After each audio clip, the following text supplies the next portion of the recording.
நல்லதே நடக்கும்.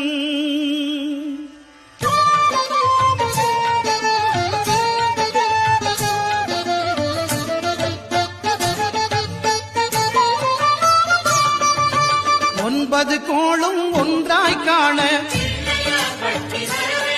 அங்கு கற்பகம் என்னும் கடவுளின் மெய்யில்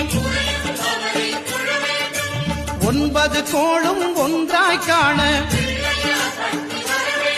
அங்கு கற்பகம் என்னும் கடவுளின் மெய்யில் சூரியன் முதலாய் 9 கிரகமும் பலவித குணங்களை கொண்டிருக்கும். எங்கள் கற்பக தருவில் அவை வரும்போது ஒன்றாய் சேர்ந்து பலனளிக்கும்.